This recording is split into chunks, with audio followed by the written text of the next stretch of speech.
Thank you and good morning. It's a privilege to make my first report to the entire board of directors. And I say this at every speech I make, and I mean it from the heart. I am honored to serve as your first vice president and especially as your national safety coordinator. Together, we keep our passengers flying and get our cargo to its destinations safely and securely. Because we are organized, speaking together with one voice. We are stronger together than we could ever be alone. Now, in this leadership role, I've seen vast numbers of pilots step forward, volunteering their time to become subject matter experts, working day in and day out to advance aviation safety, security, and pilot assistance. Their actions inspire other people to contribute. They inspired me to run, rally others to our cause, and build a brighter future for everyone, regardless of our position in the union. And that, ladies and gentlemen, is the power of solidarity. And it's one of the reasons why our organization is so highly revered by others in the aviation industry. Now, our union is and always has been powered by pilots.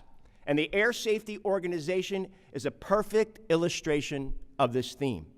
We have more than 400 talented, dedicated pilot ASO representatives supported and complemented by a full-time, top-notch staff who also, by the way, this doesn't happen by mistake.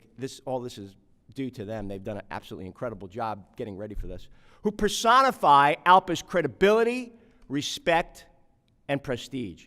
And they continue to build upon ALPA's bedrock principle, schedule with safety. Now, during my report here this morning, I'll share ASO updates on our safety, security, and pilot assistance efforts. And I'll also touch on the great strides that we're making with ALPA PAC. You know, as a former MEC chairman and a former EVP with the Executive Council, let's just say I had a 35,000-foot view of what the ASO structure and the value it brought to our union and individual members. I kind of had a general view. But now, as the national officer responsible for the coordination of this vast network of enthusiastic pilot representatives, getting really close up and personal into the granularity, so to speak, I can honestly say I wasn't remotely aware of the level of devotion our members dedicate in the name of safety, security, and pilot assistance. 2 years ago, I started down that educational path, and it was indeed a true baptism by fire. I had 3 very patient, devoted, and powerful mentors that have become my lifeline when it comes to the safety structure. And I'd like to take a moment to recognize them and ask them to stand. Captain Charles Hogeman, Aviation Safety Chairman, would you please stand, sir? Captain Wolfgang Koch, Aviation Security Chairman, please stand. Okay, I think I could see you, my left eye. Captain Jerry McDermott, Pilot Assistance Chairman. Gentlemen, would you remain standing for a moment? These gentlemen and their counterparts in every pilot group represent our best as they work to promote, defend, and advance the safety and security of all pilots. Their spectacular leadership has helped galvanize ALPA's reputation and authority on matters impacting the piloting profession among industry and government stakeholders. Please join me in giving them a round of applause, the 3 pillars of this association. Thank you. We owe them an eternal gratitude.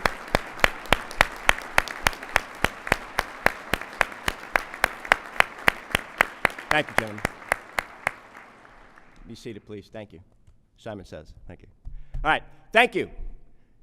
It is because of them, it is because of you here in this room today, it is because we follow in the footsteps of aviation safety and security pioneers, and it's because we stand on the shoulders of giants that we are the best at what we do.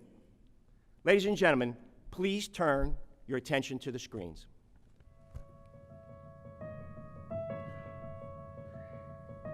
85 years ago, 24 key men founded the Airline Pilots Association. Their combined goal was to stop companies from pressuring pilots and improve aviation safety and security for all. Their motto was "Schedule with safety," because it was indeed a matter of life and death. Sadly, more than half of those key men died in treetops and fog, in swamps and fields. All too common aviation accidents that defined the early days of the airmail industry became the catalyst for much needed change. 85 years later, their safety-focused legacy lives on in ALPA's Air Safety Organization, the largest non-governmental aviation safety organization in the world. Powered by hundreds of airline pilots and backed by professional staff, they all carry the same passion that began 85 years ago, the galvanizing dedication to serve their fellow airline pilots and the traveling public. Today, ALPA devotes nearly $8 million a year to improving aviation safety, security, and pilot assistance initiatives, and annually provides more than 6,000 hours of training for hundreds of our pilot representatives in the United States and Canada, in a variety of areas including aviation safety and security, accident investigation, bloodborne pathogens, professional standards, critical incident response, airport safety, and more. They keep the 2.4 million passengers and 54,000 tons of cargo that North American pilots fly through the sky every day safe and secure. Thousands of airline pilots voluntarily protect their cockpits as federal flight deck officers, the last line of defense. ALPA has increased security and reduced the amount of time that passengers and pilots spend in security lines through its successful advocacy for and ongoing involvement in the Known Crew Member Program. And pilots continue to push back on legislation or regulations that could impede the safety or security for flight crews and the flying public. For the past 85 years, the results of the outstanding work of ALPA pilots has been seen in the air and on the ground, when carefully evaluating improvements to an ever-changing air traffic control system and when taxiing towards safer runways and airports. In one level of safety and security and flight and duty time rules for all. In advocating the responsible transport of lithium batteries and other dangerous goods. In calling for the safe introduction of unmanned aircraft into shared airspace to ensure that airline operations remain safe. In addressing the new age of security threats, including cybersecurity and social media. And in the cabin air you breathe and how your airline pilot trains for upset recoveries. ALPA's goals are constantly pushing the envelope of aviation safety, security, and pilot assistance. They sometimes take decades to achieve. But our dedication never falters, and aviation safety and security perseveres because ALPA is always powered by pilots.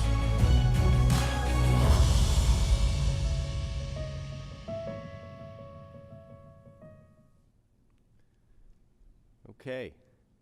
You know, at ALPA, we always push the envelope for stronger safety standards. And yes, as Tim pointed out, sometimes it takes decades to achieve.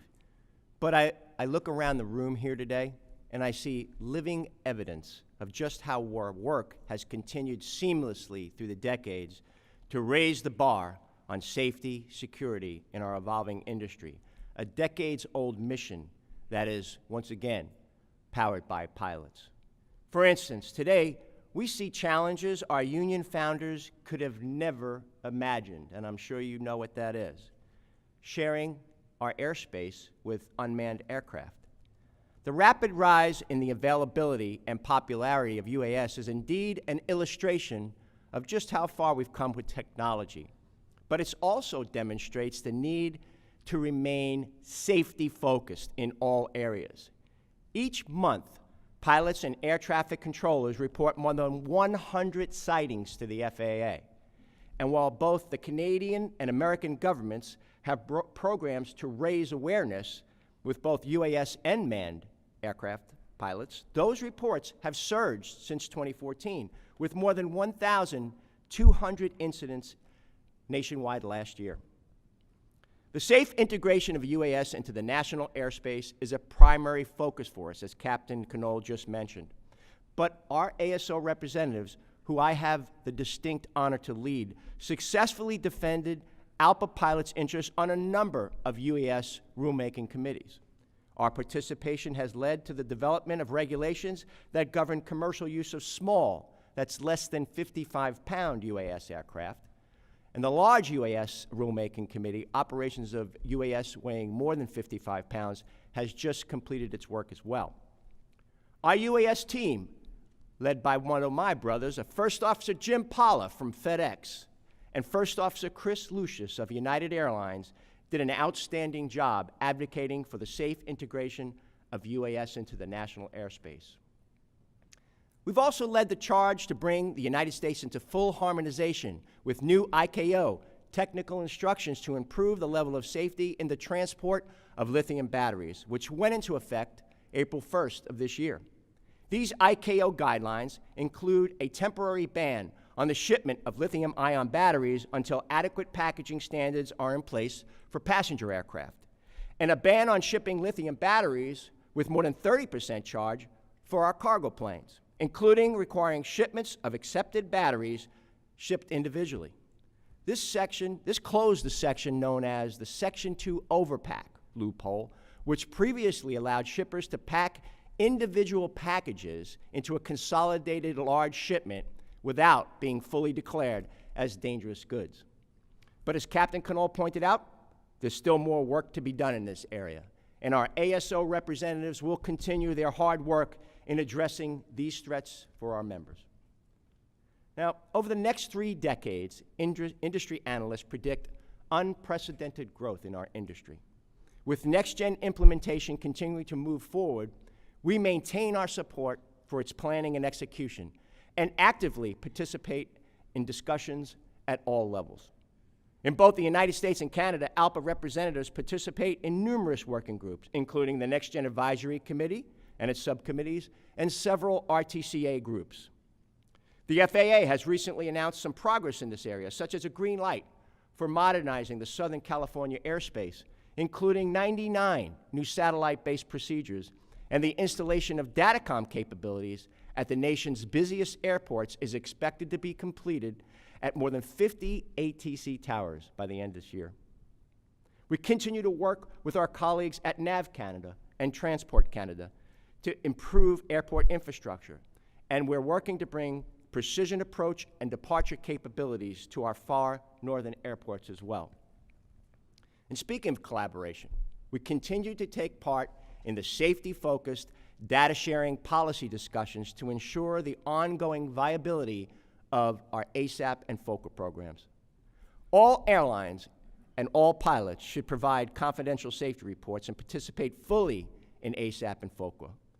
In early 2018, programs like these will be required for all Part 121 carriers, as the FAA has now recognized their effectiveness. We're continuing to promote just culture, discovering safety issues and improvements with the data provided from ASAP and FOCA programs, and ensuring any future regulations protect pilots. This type of data is crucial for safety, but we need to make sure that we use the data for its intended purpose, fixing the problem, not assigning the blame. We're advancing the use of these data-driven advancements. The melding of such data with other sources in a process that we call data fusion effectively supercharges these vital programs, and the resulting recommendations and enhancements will save countless lives in the years to come. We presented lessons learned at InfoShare, an industry symposium where the experts gather to work collectively on safety issues. These non-punitive safety reporting programs help us all continue to fly in safe skies. With the FAA mandate that UAS airlines must provide their pilots with upset prevention and recovery training starting in March of 2019, ALPA is once again leading the charge to ensure that the training includes a generous sample of upset scenario and recovery techniques that adequately prepare a pilot for the unexpected. The ASO, in coordination with the Communications Department, produced an educational video on the basics of this training and highlighted ALPA's involvement with the FAA's Industry Stall Stick Pusher Working Group. We're also pleased to report that there are no current legislative changes or attempts to roll back minimum training and qualification requirements for first officers. We'll get that out. But we remain ever vigilant for any proposals that might emerge. And ALPA continues to fight for cargo pilots to be included in science-based flight time duty time standards, and we have created and promoted a smartphone app to aid pilots in their calculations, and next month, the Flight Time Duty Time Committee will host a conference, Don Wyckoff, focusing on fatigue risk management system. Furthermore, ALPA's legal department is working tirelessly on the issue involved in the implementation of 117. Tribute to one of our attorneys, Jim Johnson, who has worked tirelessly on the issue. We're also educating our pilots on aviation security through initiatives like our Street Smarts video series, which informs line pilots on how to remain prepared and ever vigilant. The most recent episode focuses on the threat by improvised explosive devices, or IEDs, and is available to view on our website. Our pilot assistance group has been really working a lot lately. They've got a lot of new programs. Have been working on multiple occupational health issues, including discussions on onboard fume events and aircraft and equipment sanitation. While the science of these occurrences is still emerging, we can't allow the very aircraft we fly to endanger the health in short or long term of our pilots and our passengers. We advise the federal air surgeon concerning guidance to AMEs on how to detect and address obstructive sleep apnea in regard to airman medical certification. Through our hard work, we eliminated the body mass index as the single criterion trigger to require pilots to undergo an expensive sleep study to regain their medical certificates. That was huge for our members. In the wake of several high-profile international incidents like Malaysia Flight 370 and German Wings 9525, the FAA chartered the Pilot Fitness Aviation Rulemaking Committee, upon which I served, to examine and provide recommendations on pilot fitness for duty. And in June, ALPA participated in the release of that report. It highlighted the good work of our world-renowned pilot assistance programs, which, by the way, are regarded as the top in the industry. This group also engaged our members on the Zika virus threat, keeping members up to date on CDC travel advisories and how best to handle the virus. Most recently, we encouraged our pilots to download TravWell, a new app from the CDC that includes additional information as well. The recent Air Safety Forum. How many people attended the forum this year? It's really, I recommend you do that. Too small. Okay, next year. I guarantee you, it's a show you'll walk away from, it'll change your life. The recent Air Safety Forum provided a platform for us to showcase our progress and successes to the government and the aviation industry. Nearly 700 people registered for this year's 4-day event, one of the largest crowds in years, and many more viewed it streaming online. The event drew good media turnout, including reporters from ABC, the Associated Press, Aviation Week, C-SPAN, and the Wall Street Journal. We were pleased to host government and industry officials from the United States, Canada, Europe, and Asia, all with the mission to promote, defend, and advance safe and secure air travel for everyone. I look forward to being part of next year's forum, and once again, please, trust me, it will be rewarding if you go. All this work, the meetings, research, collaboration, could not be done without the energy and devotion of our pilot representatives.